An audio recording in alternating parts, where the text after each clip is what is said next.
today is session 4, and we're looking at the fact that we are each created for a purpose. Now, we can probably see that some people have a very special purpose in life and they achieve great things. But most of us probably think, well, I'm just little old me. God wouldn't have anything particular for me to do. But the truth is that every single one of us has a part to play in God's world. It may be a major leadership role, or it may just be something quite small. Doesn't matter. It's just as important in God's eyes. And it's when we find God's purpose for us that we find true peace and satisfaction and feel fulfilled. In Jeremiah chapter 1 verse 5, we read God's words to Jeremiah. Before I formed you in the womb, I knew you, and before you were born, I set you apart. I appointed you as a prophet to the nations. Now, Jeremiah's response was not, oh great, I'm obviously an important person.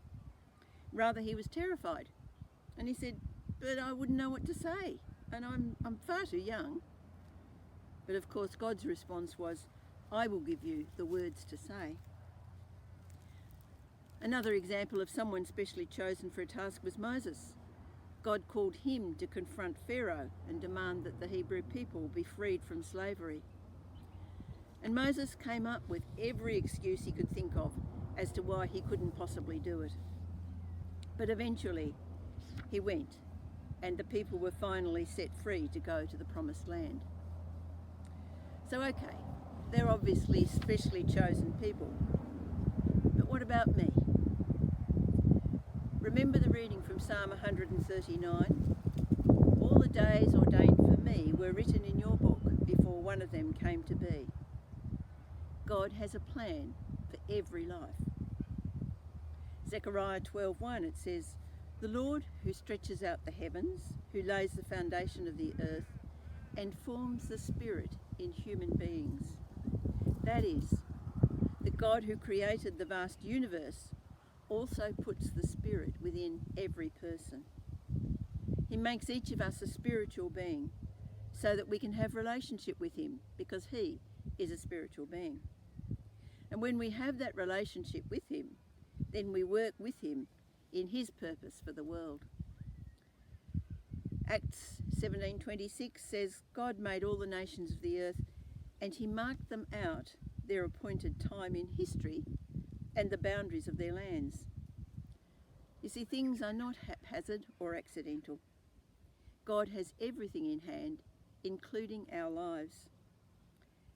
Now, his call on your life might just be to be the best parent you can be, to bring up children who love God and serve him.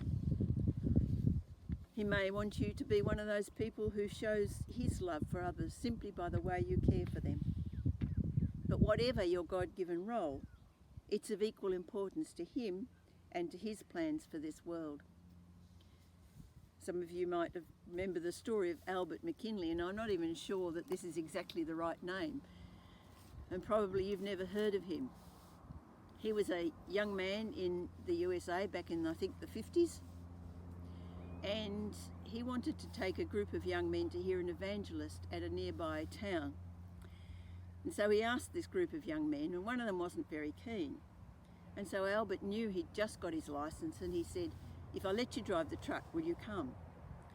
And so the young guy jumped at that, and he drove the truck. And when he got there, he thought, well, I'm here, I might as well go in.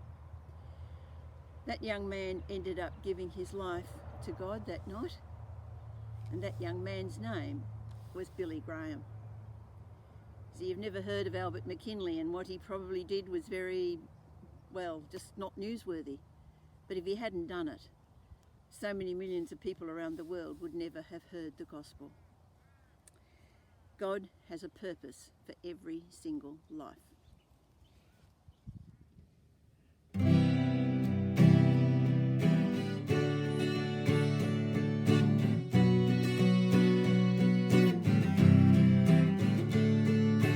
This is my desire to honor you, Lord, with all my heart. I worship you.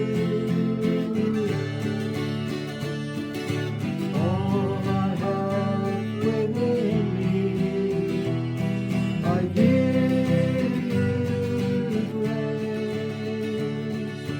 All that I adore is in you.